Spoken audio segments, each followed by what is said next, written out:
I do believe that community event, bringing people together, who, you know, there was people up north. I know there was a female there that got married the day before, and she was at the event the next day. I mean, again, it just shows that how much that's had a sock, right? How much a sock's had an impact on their life, you know, and brought people together. And what was going through your mind when you decided to commit to this in-person event? I think it was we were looking to do something, and I think you might have come up with the idea at the time, or said, "Why don't you do an event?" I think you'd been thinking about it, though. Yeah, it was on your mind, but I think I didn't. I think the problem was I didn't really feel like I could do it, and I needed that bit of a push from someone, and I feel like that's what I've needed sometimes in the business, you know, because you go through times when you doubt yourself and think, well, who's going to turn up? What was difficult then about, if you don't mind sharing, what was difficult about your childhood that has now got this mentality that you want to give back?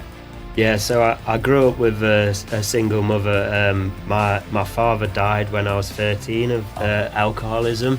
It was a difficult childhood. We didn't have, you know, we grew up with not a lot of money. My mum's always been amazing. She's done the best she could for us, and she still does. And, you know, if it wasn't for her, I wouldn't be the person I am today. Right, yeah.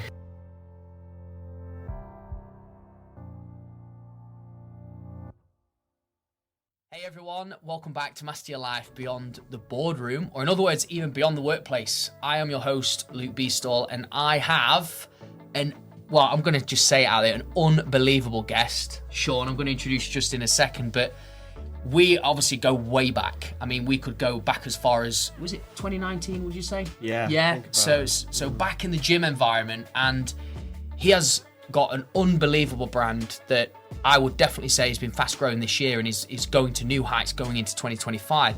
He runs a sock company called SPOX. The title is No Ordinary Sock, and I can actually put my hands up and say they really are no ordinary sock, which we're going to tap into his story, what's brought this alive, and actually just hear about his story and his life's journey behind everything that he does, because we know this, and I hope you guys feel this watching these episodes, especially in person, that we get deep on the story. There's a bit more intimacy, there's a lot more impact and extraction that can come from this experience. So I really hope today's episode is going to be a fun one, and I hope you guys, you know, listen. And I always say this as well, we're always welcome to feedback, so please do drop comments below, tap a like, subscribe to our channel, and support us in any way, and obviously connect with us both as well. But without further ado, I'm going to introduce Shaun. So Shaun, welcome to the podcast, mate. Thank you, and thanks for having me. I appreciate it. I feel famous now.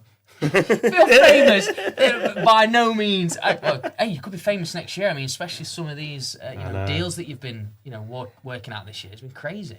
Yeah. It's been a really good year for us, and especially personally, because I really want to get to that point where, obviously, SPOX, as you know, isn't like a full-time thing for me right now, but I want to get to that point, and I've definitely taken really good steps towards that, which has been like, well, it's just kept me really happy and kept me motivated, I think, throughout the year. So, but this is really good then, just little bits that you shared there about, you know, SPOX is not a full-time gig for you just yet. You are a business owner though. You're going into that mindset. Obviously, you know, we work together on a coaching basis and stuff like that. Obviously, I know your story, but it's going to be good for the audience, you know, to kind of hear more about it. You've obviously got a full-time job. You know, you've got a lot of time that you have to kind of spend in different departments and categories, and you know, you're always kind of juggling that, aren't you? So just to give the audience a bit of context, how has it been for you having your business as SPOX growing as it is, and then trying to juggle the 9 till 5? I think I'm not going to hold back. You know, it's been really difficult. It's you know, sometimes it can be almost impossible. You know, there's lots of ups and downs. And one thing I think I've really learned this year is you are often, you know, you can have as much help as you want, but you are in it alone a lot of the time. And, you know, you've got to find a way to get out of your mind sometimes to keep the motivation going, really. And I suppose for me, because the business has always been my idea from the start and something I've been passionate about, it's only really me that can pick myself up and keep it going. And, you know, if you do get negativity from other people, or, you know, like every business, there's always going to be things that go wrong, and deals that don't happen and things like that. And it can be difficult to pick yourself up sometimes from those things. So, yeah, you know, finding time to do everything in terms of a full-time job and the socks business it's definitely not easy. But would I recommend it to people? Definitely, because, you know, if you've got something you're passionate about, I really feel like the highs are worth all of the lows. Do you know what I mean? Yeah. Because the thing is as well, you know, some of the guys who are listening to this, Shaun, you know, the people are, maybe they're at the start, you know, of like this side hustle, if you want to call it, like the 9 till 5, the 5 till 9 shift and stuff, and maybe they're feeling the hardships, the challenges, like you say, the low periods, and sometimes it can be disheartening and thinking, oh, is it really going to work out? Maybe I'm not cut out for this. I just feel like giving up. So for you, just to give, again, the audience a bit of context, because obviously I know we was talking a little bit off show about when SPOX was originally founded, or at least started. When did you first start SPOX in the market? So it was 2021 officially. So it just started me and a friend going to the gym a lot. We weren't really happy with the quality of our socks that we were wearing at the gym. So we used to both buy a lot of the, you know, like 3 for £10 Nike, Puma sort of socks. And we just found they weren't really lasting that long. We didn't really think they were that comfortable. And we just thought there was a bit of a gap in the market, really. You know, you think of Calvin Klein that sort of own boxer shorts and brands like that. But, you know, even though there's big brands that make socks, there's not really a big brand that sort of owns them, not in the space that we wanted to be in. So that's where it started. And to touch on what you just said, really, about making those small steps and people staying motivated, what I would say is at the start, you know, I moved so slowly with everything. Right. Like we got a sample. I've spent hardly any money to start with and just moved really slowly. Okay. So, you know, I'm not, because, you know, people worry about the money and the funds and time. But actually, I feel like what it's taught me is don't rush, you know? Yeah. Like, this is like, 4 or 5 years of time. And, you know, we're getting to a good point now. But back then, I was moving in so small little circles, and every little development of the socks was taking lots of time, knocking me down a little bit because it wasn't right. But I suppose you learn from that process, and if you enjoy the process because you're passionate about it, then that helps. So yeah, what we did is we went and got some samples, started making samples with suppliers, had lots of back problems to start with, like socks that were, you know, coming up to here on me, materials we weren't happy with. Yeah, and, you know, you start thinking, what am I doing here? Like, I don't know what I'm doing. Like, what is this? And, you know, and, you know, sometimes people feed into that because they're like, oh, yeah, you know, you're going to struggle. There's a lot of competition out there, and it's very difficult to follow your passion sometimes because society makes us think that what's normal is, you know, working for a big corporation, being settled and being comfortable, which, you know, is brilliant. Of course it's brilliant, but, you know, everyone's got a little passion and something inside them. And my biggest advice to anyone really would be, don't put that fire out, even if you're only making tiny small steps. That's what I've done over the last 4 years. I've made tiny steps, you know. We're not changing the world right now, but hopefully we're getting there. And also, more importantly, it's helped my physical and mental health myself. So, you know, if it's doing that, then I'm happy. Yeah. But that's so good, though, what you shared there. And I love the way you've put that together about there's been no rush. Obviously, you know, you've got a job that's a bit of financial security, right, for you, and that this has been a passion or a gap in the market, which I do want to ask you a question around that in a second, but the fact that you've taken small changes and they've stacked and it's built up over time, you've made loads of mistakes, but you've thought, well, you know, it's okay, this is all part of the process.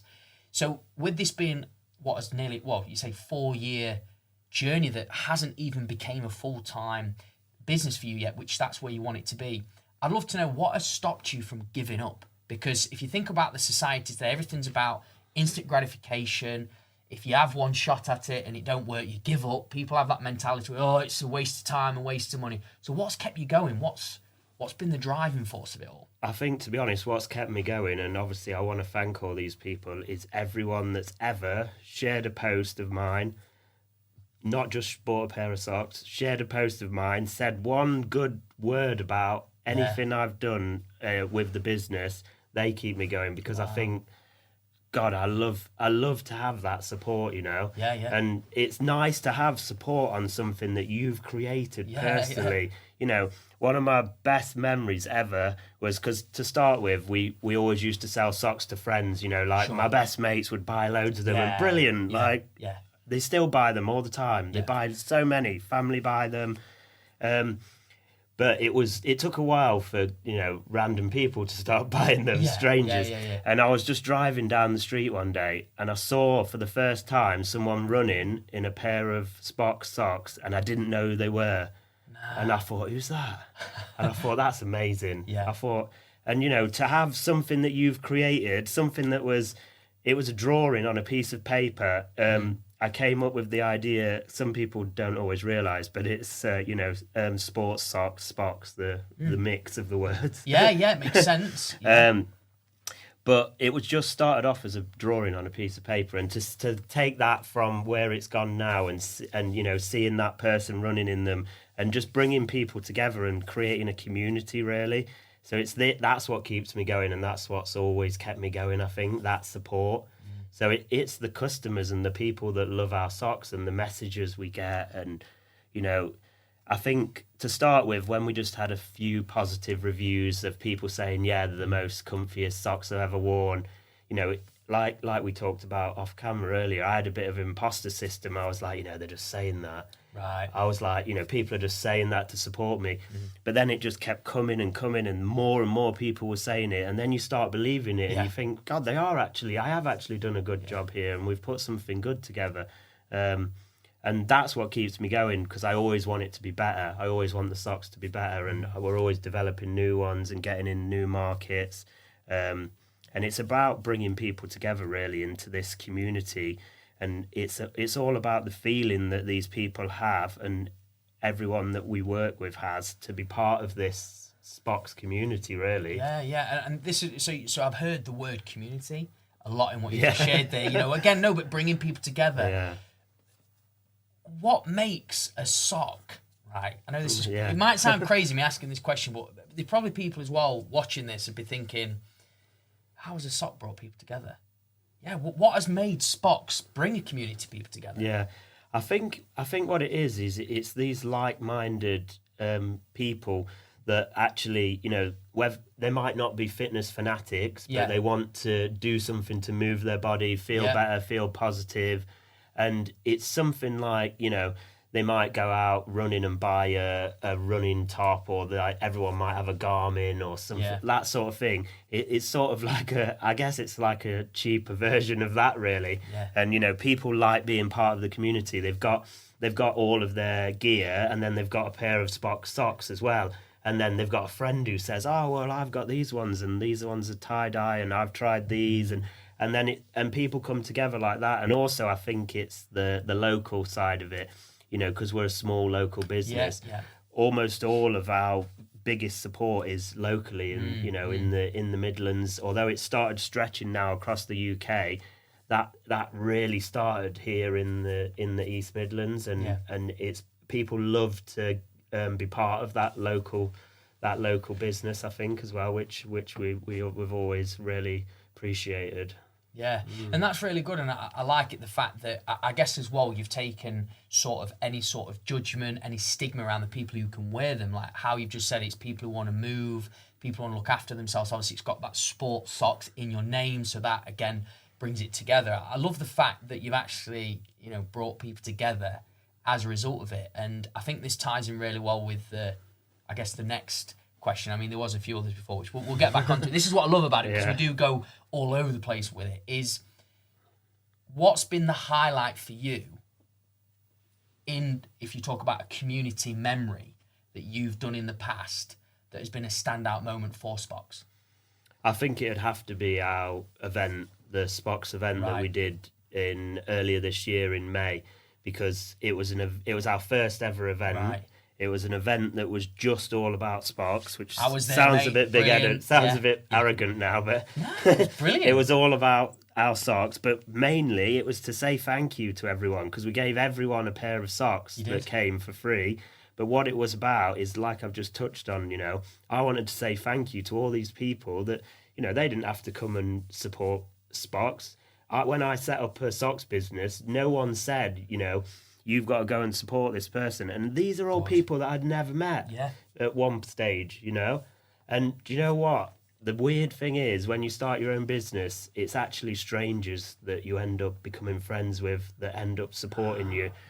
Not that family and friends don't, because they do, but all these people that you'll never even imagine you'll be friends with come and be part of it, and it's brilliant. And it was about saying thank you to them, creating an event around it, and we just had a really good time. Well, you were there as well, weren't you? And we had little competitions going off. It wasn't too serious. Like you touched on, we have people that buy our socks just to go walking in. We have people that sit around the house in them, but they like them because they're comfy. Nice. The woman at the post office near me, which we obviously take a lot of business to, she's just bought 4 pairs off me at Christmas just to stand in the post office in, but she just loves them and says they're the comfiest socks I've ever worn. She wants to stand there behind the counter. Brilliant. Love it. So. No. But that's really, really good. And I think the reason I ask you, I think that's a great highlight to touch on, because, obviously from my side, again, I've been part of this journey and seen where things have gone, and obviously we've supported each other in different aspects and stuff. I do believe that community event, bringing people together, who, there was people up north. I know there was a female there that got married the day before, and she was at the event the next day. I mean, again, it just shows that how much that's had a sock, right? How much a sock's had an impact on their life, and brought people together. And I just think for you, I mean, what was going through your mind though? I think just for the listeners and the watchers on this, what was going through your mind when you decided to commit to this in-person event? Well, I think actually a lot of it was, obviously, as people may or may not know, I am coached by you on the business side of things. And I think it was, we were looking to do something, and I think you might have come up with the idea at the time, or said, why don't you do an event? I think you'd been thinking about it though. Yeah. It was on your mind, but you just... I think the problem was I didn't really feel like I could do it, and I needed that bit of a push from someone. And I feel like that's what I've needed sometimes in the business, because you go through times when you doubt yourself and think, well, who's going to turn up? I remember actually thinking, who's going to turn up to an event if we do an event? Right. Even though just because we've sold loads of socks, it didn't, in my head, it still didn't compute to, right, if we do an event, people are going to turn up. Right. So, I was quite on the day. And I remember you set me a challenge of, let's do it, let's do the event, and a lot went into it. And on the day, we got a really good amount of people there, like 50 people or something, and I couldn't believe it. No, brilliant. And I was worried, I was nervous on the day to speak in front of people, but what took over mainly was how happy I was of I just stood there at one point, looked around and thought, this is all just come together, just like you say, just because of a pair of socks. But it's definitely, for me, it's a lot more than that, and it's a passion that I really have. I have calls with people sometimes about them, and they say to me, I've never heard someone talk about socks like that. But they're like, it's brilliant, You've got a passion, you love it, and it is what it is. And, everyone needs a pair of socks. Everyone walks many important miles in their life. They do. And run as well. So, we've got lots of little links into different areas. Yeah. But I think it's good, though, and just sharing that about the fear of failing, or fear of nobody showing up. I mean, we do live, again, in a world today where to try and get people out of the house, to get bums on seats, to allow people to come to these events, which, it was free. It didn't cost anybody to attend. It was just, again, like you said, a thank you, and plus she was giving away. I mean, it was like Rice Krispie things that Amy made and stuff like that, and it was in a gym environment, which most of people who wear SPOX are generally into well-being and movement and stuff. They were still there showing up for you, and I think that goes to show not just the sock, it's the person behind the sock as well. So I just want to ask you, seeing as we're on the topic of SPOX, what does SPOX mean to you?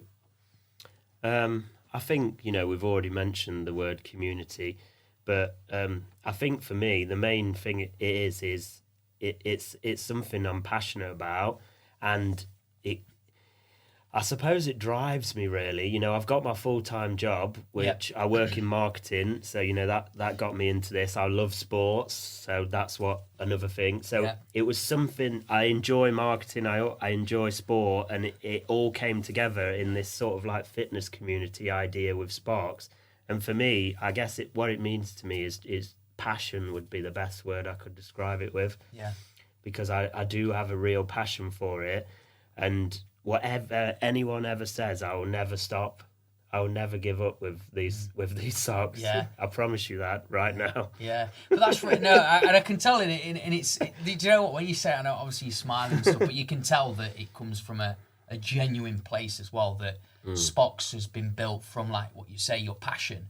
You saw a gap with a friend in the market. I'd love to know though, if we go back to that moment in time when that conversation was going around in the gym, how long would you say it had taken you to explore this gap in the market and actually commit to getting a prototype sock or samples? Was it a bit of back and forth? Were you like laughing with each other and having a joke, going, "Is this really going to work out?" Or did you say, "No, I'm doing this"? And yeah, I think it probably was about 6 to 8 months. It was me pushing a lot of the time. Okay. So my former business partner is not involved in the business anymore, but he did help a great deal, and we went a long way together. Yeah. But a lot of the time, because I really had the passion for actually creating it, I did push it quite heavily. And, but yeah, for the first year or two, it was just sort of bobbling along. And interestingly, like when people sort of saw it and saw what was happening, nobody really took it that seriously. Right. People would say to me, "Oh yeah, I saw you doing that sock thing." Right. Sort of like, "What's that all about?" Do you know what I mean? Like that was the sort of reaction. And do you know what? When I look back now, I think that actually helped motivate me, because it made me think, well, I'll show you what it's about. And people, and now it's the opposite. People want to be involved now. People say, what can I do to help you? Can we be on commission? All these sort of things. People want to be involved in the business now. They want to come to events. And as our long-term goals for the business are, personally, we want to do something different as well. We want to work. I want to work in charity long term. So that's the old goals of the business. Isn't just to become this big sort of Gymshark type business that just makes profit. That's not what it's about. But at the minute, we love the community side of it and what we're doing.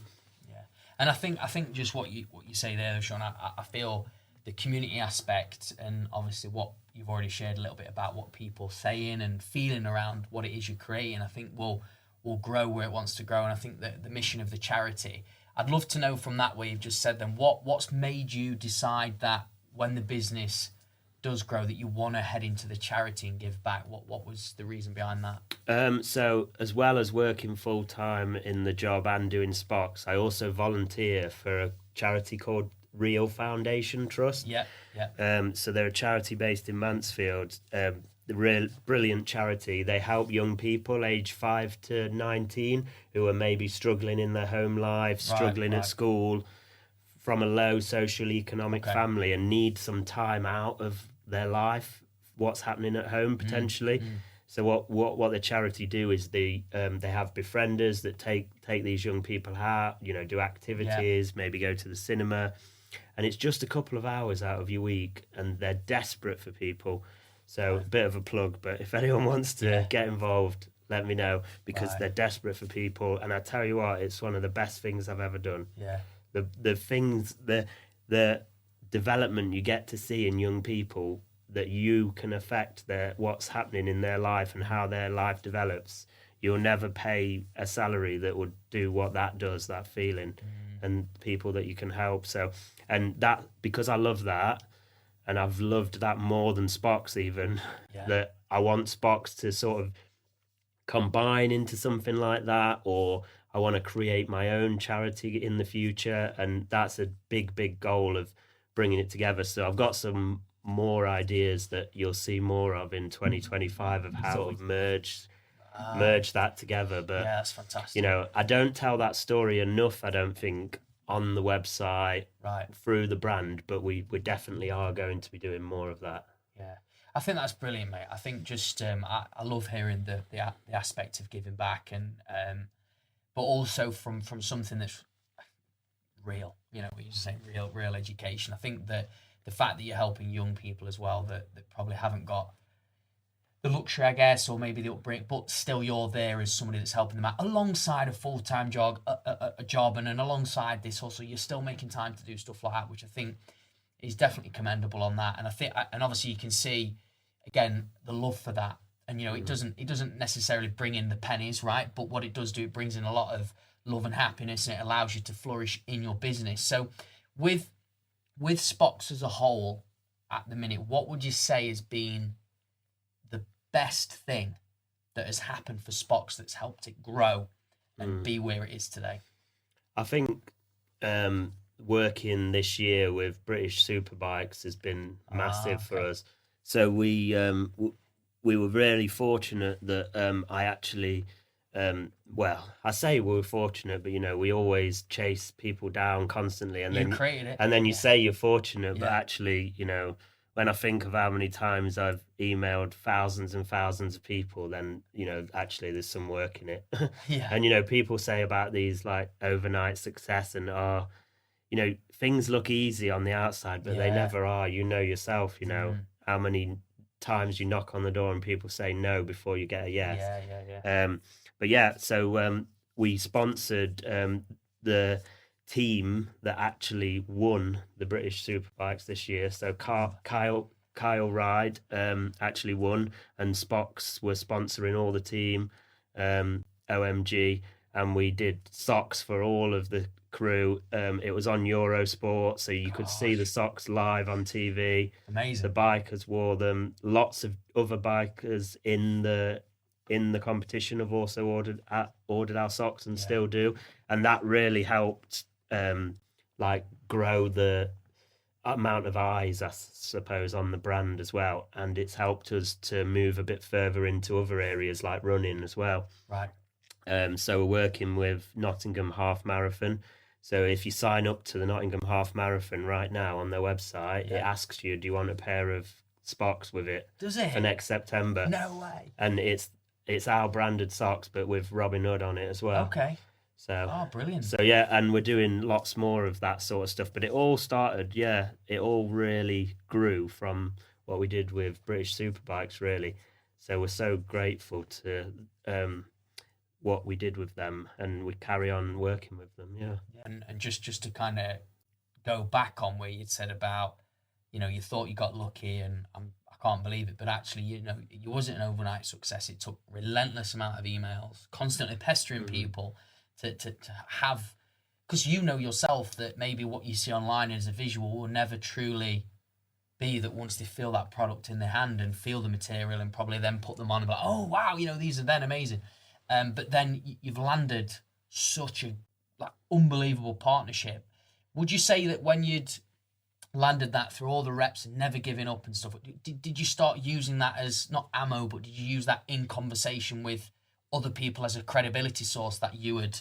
Oh yeah, definitely. And you know, we still do now. So, you know, why not? If we go to exactly, if we go to meetings now, you know, we say we've made socks for Team GB, we've made socks for Pure Gym, Anytime Fitness, British Superbikes, lots of many Muscle Coach, so many PTs, so many businesses. You know, many of you that will be listening to this podcast because, you know, lots of connections that I've worked with you and gained that own our socks. You know, if I never met you, we might not have met some of those people. So thank you to you as well. Thank you. But yeah, so we definitely use that in meetings, and you know, people start taking you a bit more seriously then.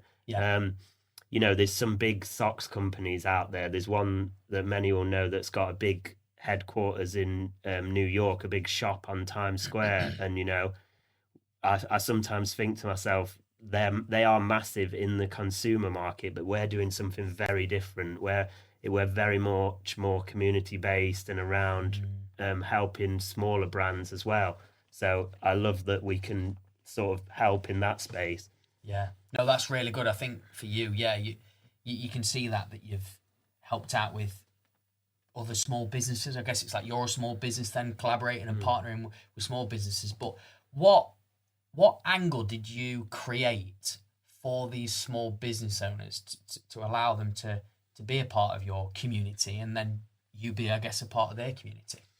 I think the main thing is being able to provide them with something that helps them grow their own community. Yeah. So they can have socks with their logo on. But it's our structured sock. It's our sock that we've spent 4 or 5 years developing to make it perfect. They don't have to go out and find a company that's going to do that for them. We'll do it for them. All they've got to do is have our logo on there as well somewhere. Yeah. And what they do is people buy into that community. People go to let's say a CrossFit gym, for instance, because we've done so many CrossFit gyms. They go to that gym and they want to tell people that I'm part of that gym. They want to be part of that community. In the same way that you buy a t-shirt, they have a pair of socks to showcase that they're part of that group as well. I think as human beings, we love being part of a like-minded groups, 100%. And we love the whole camaraderie around it, really, and just being able to link up with like-minded people and share things together, and that's what we've really tapped into and been part of, I think, with the socks. Yeah, and I just want to touch. I love that what you've shared, and I want to touch on it from obviously my point of view. Obviously, being somebody that collaborated with you from an early stage, and it's just been amazing to see how your journey's kind of grown. By the way, the conversations that you have off a pair of socks,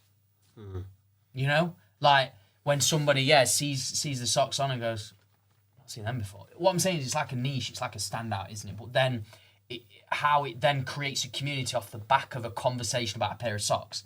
I know, people might be listening and go, I don't get it, but it's like, but that, you have to be there, but you hear it, don't you? You will hear it most importantly, like when you're in a gym or you're at an event and there's like, I'm guessing you're going to feel it going into 2025 when everyone's at, the Robin Hood half marathon and there's thousands of people wearing your pairs of socks. They're going to be talking about, oh, these are comfy socks, where they're from, and you can hear it. You can hear those conversations. I mean, how does that make you feel when you kind of, because I'm sure you witness that all the time. Yeah, it's amazing. I really love it. And, the other thing is, people message me a lot and say, oh, I've just seen someone wearing a hat, a T-shirt. No way. And, I just love it because I love that, like, we've created this thing that people love to be part of and they love supporting it. And I feel bad sometimes now because I'll walk into a room and someone will go, oh, I've not got my SPOX on today. And they feel bad because I'm there and they're not wearing, and they're wearing a different pair of socks or something. And I'm like, mate, don't worry, it's fine. You can buy other things, But then at the same time, I'm like, I love that like they see me and they know that that's what I love. It's attached to your identity. And so they just think there's the sock man. I don't know, but you're the sock man. Brilliant. It's like the thing is though, is people know who you are. You don't even have to sell yourself really. It's just like they're there. But look, I mean the positives here are amazing, and we know they outweigh the negatives. But just, I'd love a bit of a share behind closed doors, what probably people would not see via social media or whatever. What has been the hardest thing about doing all of this, everything? So you got your full-time job, you obviously your SPOX brand, you're doing the charity. What's been the hardest thing that you could share to the audience that they would never be able to know just from looking at like profile and stuff? I think it's finding time to do other things sometimes because there's that much work to do around it. And with my full-time job, I think it's sometimes the pressure you might get, peer pressure or family, friends, to say, sometimes people might be like, why are you staying in and doing this with socks tonight, or why are you going to this event, or why are you doing that? Because actually sometimes people don't understand it. Because I feel like they think a lot of people, if they've not got their own business or they haven't started their own passion, sometimes they they can't always understand why someone else would want to spend their time doing that. Right. And I do really struggle with that sometimes, and the negativity around it. You know, lots of people, you know, they'll say, "Oh well, there's not much markup on socks, is there? Why are you still doing it?" You know, someone's said to me before, "It's oh, that sounds just like something you do in retirement." People have said I'm cringe. You know, all these things, lots of negative things. But what I would say is, what I've been able to do now over time is I use that as fuel. Yeah. You know, so for me, I think, well, brilliant, because if you think that's your opinion, thank you for your opinion, but I'm going to carry on going, and because I'm passionate about it, and for all these things we've talked about, that's why I keep doing it, and I love it. Yeah. And you know, it helps me in so many other areas of my life that I feel like if people have a passion, even if they think something really small and insignificant would just be a small step towards it, I would say do it. So, you know, send that message, send that email, do what you need to do to make that small, tiny step towards what your passion is, because it's going to be worth it in the end, even if it takes you 3 or 4 years to actually get anywhere with it. You'll feel so good about making that step. And I think that's really good. That, I mean, you've come back around to that, what you said actually earlier on in this episode about the small steps. There's not been a rush. You know, obviously we always love to rush things or speed things up, because we know life is everything's speeding up, like technology, all that kind of stuff. Probably making socks or even speeding up. But I think, just what you shared there about obviously I guess not the trolling as such, but I guess the negativity and questioning what it is you're passionate about and thinking this is not really going to be a thing. But I'd love to know, just from you as a person, human being now, going into the human being, what has been honestly the biggest struggle, the hardest thing about running SPOX, about trying to make this work? What have you faced? What adversity have you had to come up against that it took a lot out of you? You weren't second guessing it. Yeah, I think the financial side is difficult, obviously. You know, I was in a lot of, at the start of things, I was wasting a lot of money on, well, I call it wasting, but it wasn't wasting now, but, you know, spending a lot of money on things at the start, samples, and spending a lot of time, you know. I would dread to think, like, how many hours, if someone clocked up, like, this is how many hours you've spent thinking about doing stuff with socks, it would be crazy. Right. It would be crazy number of hours. And you know, that's difficult because obviously, you know, what some people would argue, well, you're spending all your time doing that when shouldn't you be doing something you enjoy? But I do enjoy it. Yeah, of course, mate. Yeah, that's what I mean is... And sometimes... I think this is going away a lot more now, but sometimes the negativity around it, I've struggled. And, you know, sometimes when people do want to put you down a little bit, you sometimes think, oh, should I just pack it in? Should I just go back to, you know, working an office job and sitting in front of the TV every evening? Because, you know, that's normalised and no one's ever going to pull you up for it. And, you know, if you post on social media to say, I've just got married, I've just got a corporate job at McDonald's or whatever it might be, you get 100 congratulations. But if you put, I've just started a business, people might put why, and you might get one like. You're absolutely spot on, by the way. Like, no, you're absolutely right. Yeah, you are.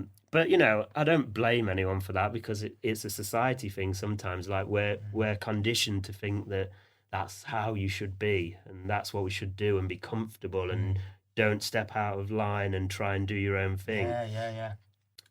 And that's what's difficult, you know, that whole society thing is sometimes difficult to get over and carry on doing what you're doing, which is a bit different, you know, because owning your own business, doing your own passion, it is different to what some other people might want to do. Yeah. So it can be, I think that's probably been the hardest thing.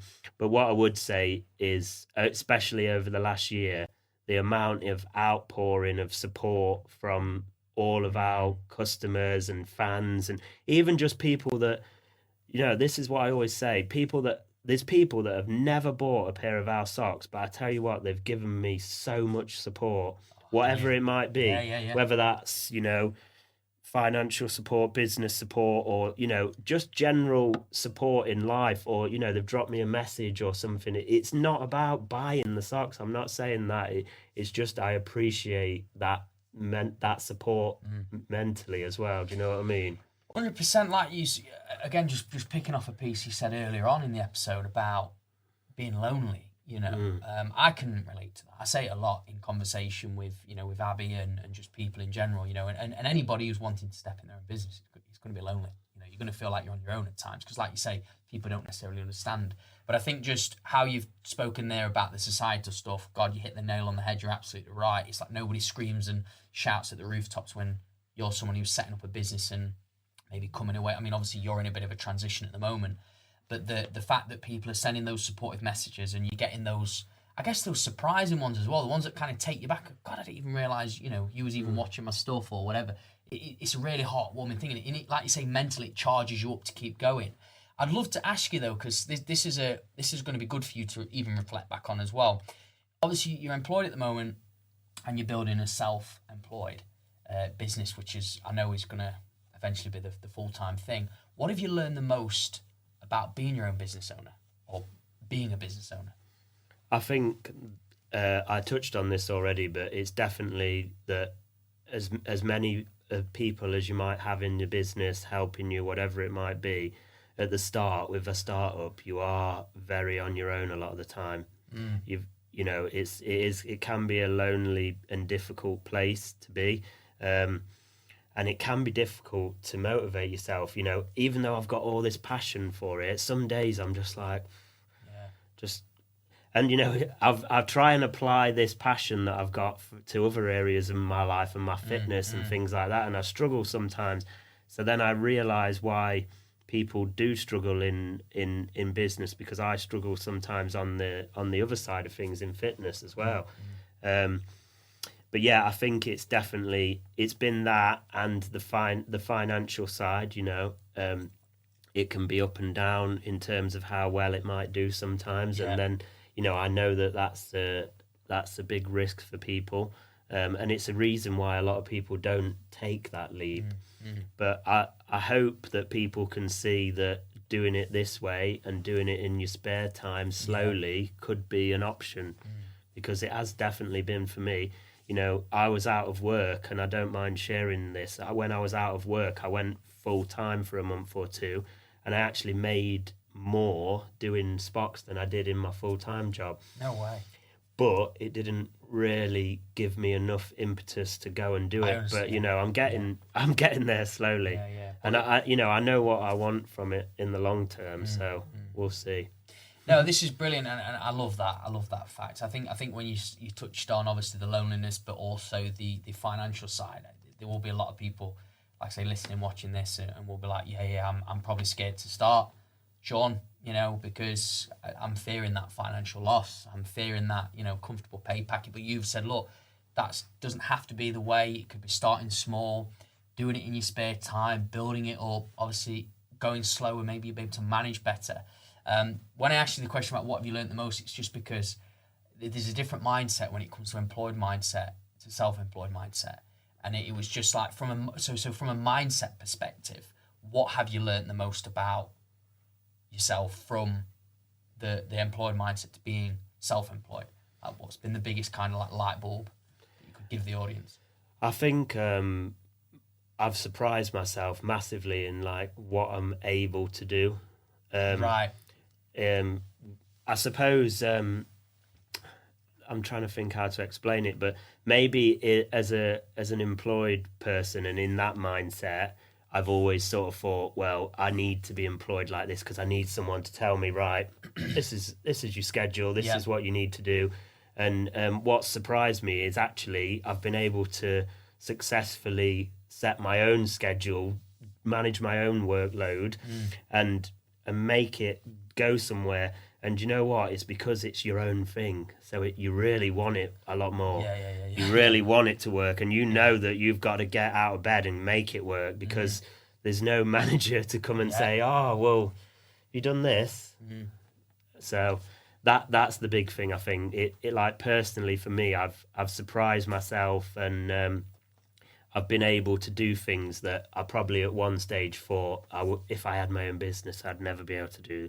I wouldn't be able to do that. I wouldn't be able to motivate myself. I wouldn't be able to, create partnerships, go to meetings, and bring people into the business, and all these sort of things. And even things like I've never been that great with numbers, but doing doing taxes and accounting, all this sort of stuff, and things that I've learned. And I always say to people, I learned so much actually just from watching YouTube tutorials. Yeah, It's mad, isn't it? Yeah. But you just spend time, I think, in it. When you've got your own business, you want to learn these things yourself, and you want to do things on your own. So it's something that develops slowly over time, but I feel like it's worth it.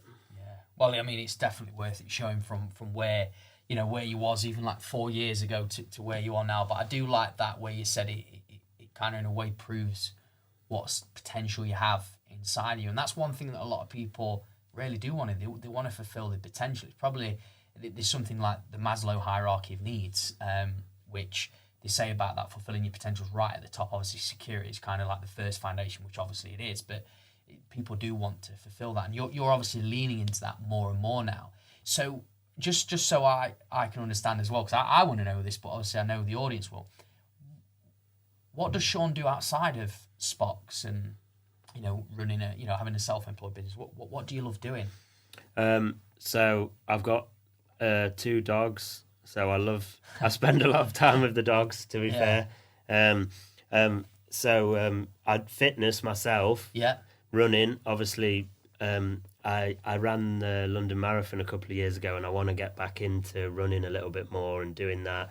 But I love traveling. I love exploring new places as well. And I think I really try to take my time away a lot more from SPOX now, to try and do things with my family, and try and just get in a headspace where you're not thinking about work all the time. Yeah, of course. But I appreciate, and people will know this who have got their own business, that your head is just always in it. So it's trying to find those ways out, and running's perfect for that for me. I agree. Because like when I go on a run, that's all I'm thinking about. I don't know why, but in my head I just think about the breathing, or I think about I'm looking at the sky. Whatever I've got in my mind, it just goes, it floats away, and like I'm just running, and I'm like, right, I'm just running now. Do you know what? I can't explain it. And I think I've said this to you before, but I used to drive past people running and think, he's gone mad. Like, why is it? I used to think that looks so boring. Yeah. As if he's just running around. I used to be like, I really didn't get it. And I especially didn't get a marathon. I thought, that's some distance. I thought that's crazy. But then as I started doing it myself, I actually learned this is why people love it, And I still want to get back into running a lot more, and I'm starting slowly. But that's another big passion of mine. But then also, I love writing. So I did journalism at university, and I still write quite a lot as well. Right. And I love doing creative things. And I love, obviously, I do creative designs for the socks and things like that, but I like coming up with new ideas and even for other people. So I feel like I try to be a person that can help other businesses as well, and, give other people ideas if they need them. And I enjoy doing that. I enjoy sort of helping people, which is something I've always loved, which is what I want to do in the long term for my career. I want to do something that helps people, because that's just what I've always enjoyed. I think coming from like a difficult background and upbringing myself, I've always wanted to give back and be that sort of guidance and person that I needed when I was younger. Yeah, and just that was well put together there. I loved how you said there about the running, especially the thought thing. I can't begin to express how relatable that is to me, and just to kind of dump out thoughts, feel a bit free, stress goes, or that pressure just seems to go as you run and you're taking in the surroundings and stuff. You just said there about, obviously, you really want to give back to people. You want to help people. You can clearly see that. Journalism, that's awesome as well. You've got a creative edge. I didn't actually know that you did journalism at university, but obviously I know you've got a very creative side with like websites and all that kind of stuff. What was difficult then about, if you don't mind sharing, what was difficult about your childhood that has now got this mentality that you want to give back? Yeah, so I grew up with a single mother. My father died when I was 13 of alcoholism. Oh, sorry to hear that. Yeah. But you know, so it was a difficult childhood.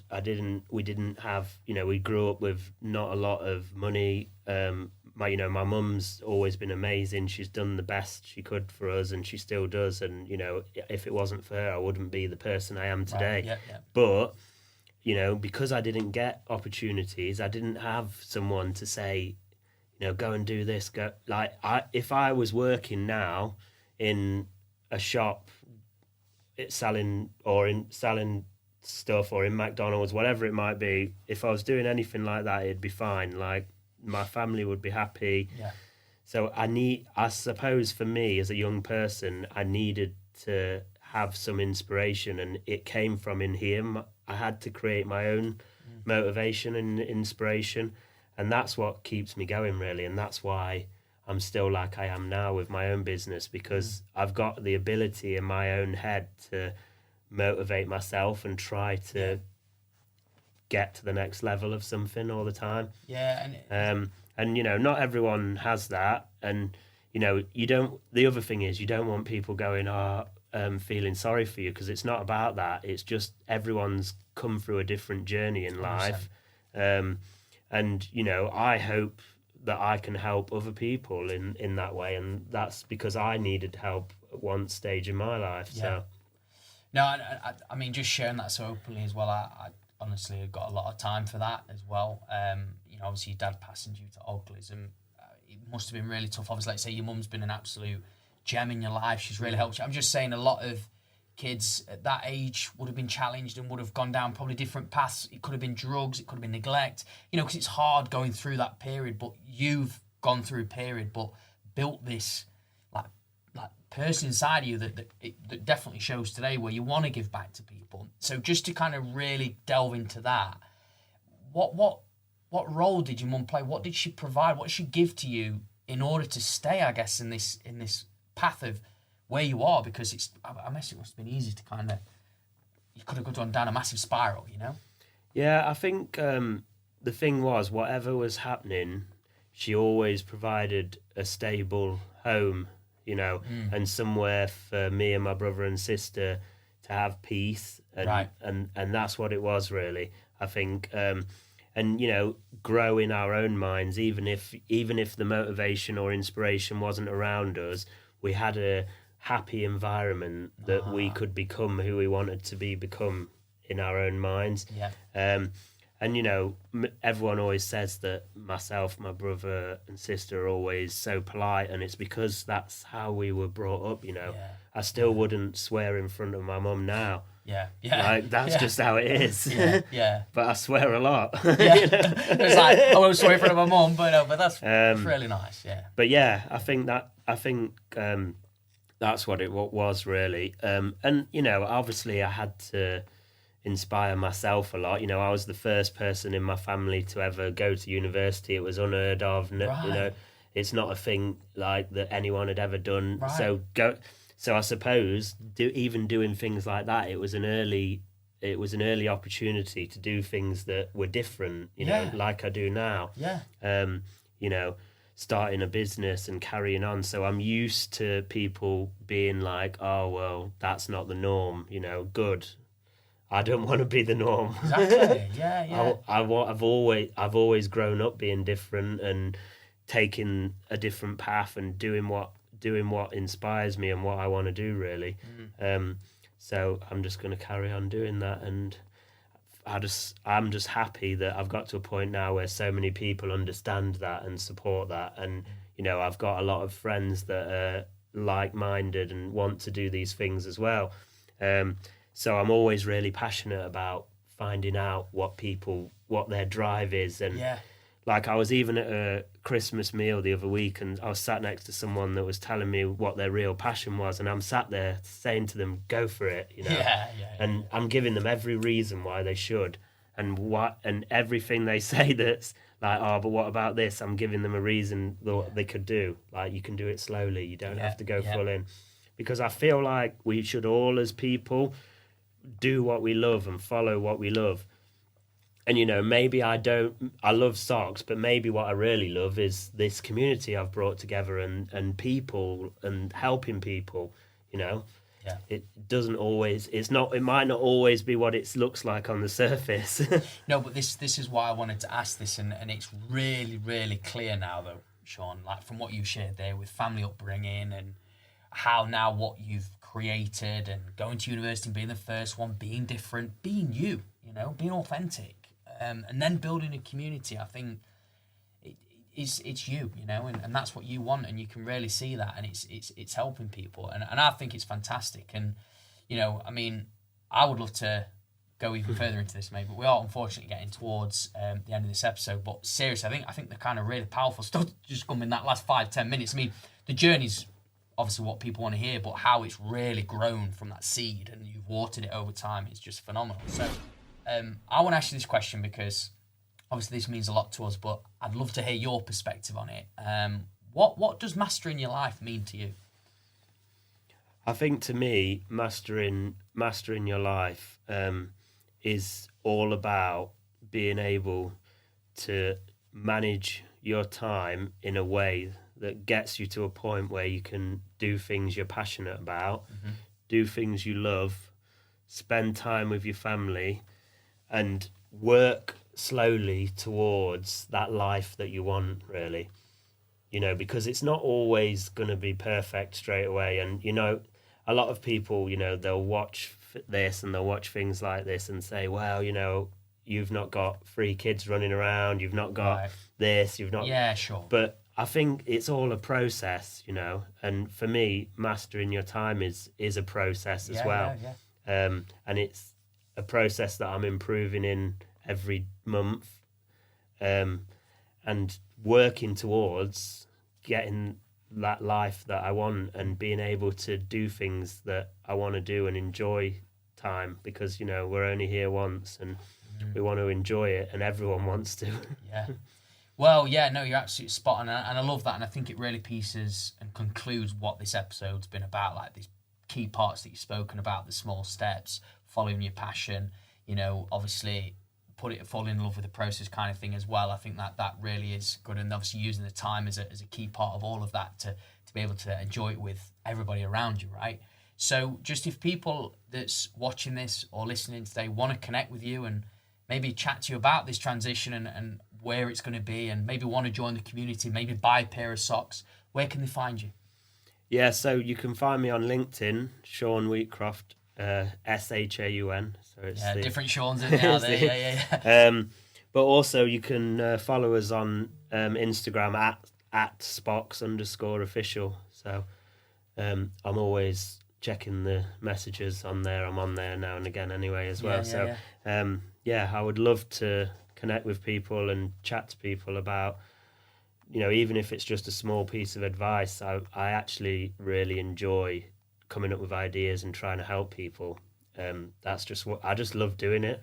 Love doing it. Yeah.